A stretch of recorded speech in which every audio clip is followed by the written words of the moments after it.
আসসালামু আলাইকুম everyone, Kaliachak family কিচেনে তোমাদের সবাইকে জানাই স্বাগত। আজকে আমি তোমাদের সঙ্গে শেয়ার করব থোড়ের একটা দারুণ রেসিপি, যেটা গরম ভাত বা রুটির সঙ্গে দুর্দান্ত লাগে। তো চলো দেখে নেওয়া যাক। তো থোড়গুলো আমি এই মতো লম্বা লম্বা করে কেটে নিয়েছি, আর কেটে নিয়েছি দুটো আলু। তো এখন আমি এগুলো সেদ্ধ করে নেব, তার জন্য একটা প্রেসার কুকারে দিয়ে দিচ্ছি।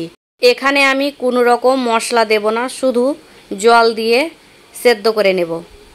তো এখন আমি আলুগুলো দিয়ে দিলাম, আর পরিমাণ মতো জলটাও দিয়ে দিচ্ছি। জলটা দিয়ে প্রেসার কুকারের ঢাকনাটা লাগিয়ে প্রায় 3 থেকে 4টা সিটি দিয়ে আমি সেদ্ধ করে নেব। এদিকে একটা মশলার পেস্টের জন্য একটা মিক্সিং জার আমি নিয়ে নিয়েছি। তো এখন দিয়ে দিচ্ছি রসুন, আর দিয়ে দিলাম লঙ্কা, আদা, আর দিয়ে দিচ্ছি আমি কাজু আর সাদা তিল। কাজু আর সাদা তিলটা আমি প্রায় 5 মিনিট ভিজিয়ে রেখেছিলাম। তো দেখো, থোড় আর আলুগুলো আমার সেদ্ধ হয়ে গেছে। তো এখন আমি চেক করে নিচ্ছি, খুব সুন্দরভাবে সেদ্ধ হয়ে গেছে থোড়গুলো। তো এটা জল ঝরিয়ে নিতে হবে ভালো মতো। জল ঝরিয়ে আমি সাইডে রেখে দিচ্ছি। এদিকে একটা কড়াইয়ে পরিমাণ মতো সরিষার তেলটা আমি দিয়ে দিলাম। তেলটা খুব ভালো মতো গরম করে নিতে হবে।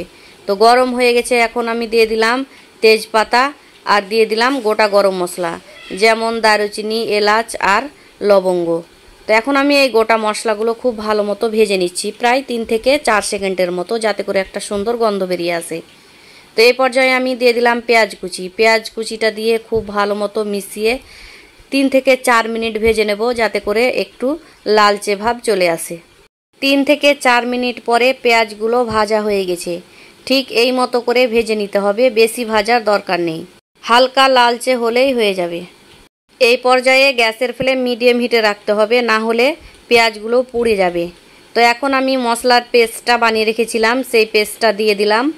পেস্টটা দিয়ে খুব ভালো মতো সমস্ত কিছু মিশিয়ে প্রায় 4 থেকে 5 মিনিট আমি কষিয়ে নেব, যাতে করে মশলার কাঁচা গন্ধটা চলে যায়। মশলাগুলো 4 থেকে 5 মিনিট কষানোর পরে শুকনো উপকরণগুলো আমি দিয়ে দেব। তো আমি এখন দিয়ে দিচ্ছি কালারের জন্য হাফ চামচ হলুদ গুঁড়ো, আর দিয়ে দিচ্ছি ঝালের জন্য হাফ চামচ লঙ্কার গুঁড়ো, আর আমি দিয়ে দিচ্ছি হাফ চামচ জিরে গুঁড়ো। তো এখন সমস্ত কিছু খুব ভালো মতো মিশিয়ে নিতে হবে। ভালো মতো মেশানো হয়ে গেলে এই মশলাগুলো যাতে করে পুড়ে না যায়, তার জন্য আমি সামান্য জল অ্যাড করে দিচ্ছি, প্রায় হাফ কাপের মতো। তো জলটা দিয়ে খুব ভালো মতো মিশিয়ে নিতে হবে। আর ভালো মতো মেশানো হয়ে গেলে প্রায় 5 থেকে 6 মিনিট আবারও আমি কষিয়ে নেব, যাতে করে মশলা থেকে তেল ছেড়ে আসে। তো মশলাগুলো 5 থেকে 6 মিনিট কষানোর পরে তেল ছেড়ে এসছে। তো সেদ্ধ করে রাখা থোড়গুলো আমি দিয়ে দিচ্ছি। থোড়গুলো আমি দিয়ে দিলাম। এবার আমি স্বাদের জন্য লবণ দিয়ে দেব। তো লবণটা আমি পরিমাণ মতো দিয়ে দিলাম। তো এখন সমস্ত কিছু খুব ভালো মতো মিশিয়ে নিতে হবে। তো থোড়গুলো মশলার সঙ্গে অনবরত নাড়াচাড়া করে মিশিয়ে প্রায় 10 থেকে 15 মিনিট আমি কষিয়ে নেব। তো ফ্রেন্ডস, এই থোড়ের রেসিপিটা একবার হলেও তোমরা বাড়িতে ট্রাই করবে, আশা করি তোমাদের ভালো লাগবে। এটা এতটাই বানানো সহজ যে তোমরা যে কোনো সময় আর খুব অল্প সময়ে বানাতে পারবে। আর এটা প্রায় ঘরে থাকা মশলা দিয়েই বানানো যায়। গ্যাসের ফ্লেম মিডিয়াম হিটে রেখে 10 থেকে 15 মিনিট কষানোর পরে আমি আবারও 10 মিনিটের জন্য ঢাকনা দিয়ে ঢেকে দিলাম। 10 মিনিট পরে আমি ঢাকনাটা খুলে নিলাম। দেখো কত সুন্দর জলটা শুকিয়ে এসছে, আর খুব সুন্দর কালারও এসছে। ঢাকনাটা খুলে আবারও আমি অনবরত নাড়াচাড়া করে প্রায় 2 থেকে 3 মিনিট ভেজে নিচ্ছি। 2 থেকে 3 মিনিট ভাজার পরে আমার রান্না প্রায় শেষের দিকে। তো এখন আমি উপর থেকে ভাজা জিরের গুঁড়ো হাফ চামচ দিয়ে দিলাম। ভাজা জিরের গুঁড়োটা দিয়ে খুব ভালো মতো থোড়ের সঙ্গে মিশিয়ে নিতে হবে।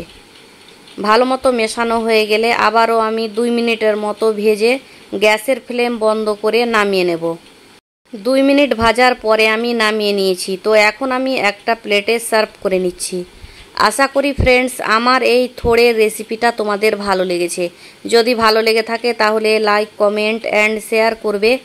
আর আমার চ্যানেলে যদি নতুন ফ্রেন্ডস হয়ে থাকো তাহলে প্লিজ আমার চ্যানেলটা সাবস্ক্রাইব করে দেবে। আর যদি ফেসবুক পেজ থেকে আমার ভিডিওগুলো দেখে থাকো তাহলে ফলো করে দেবে। আল্লাহ হাফিজ।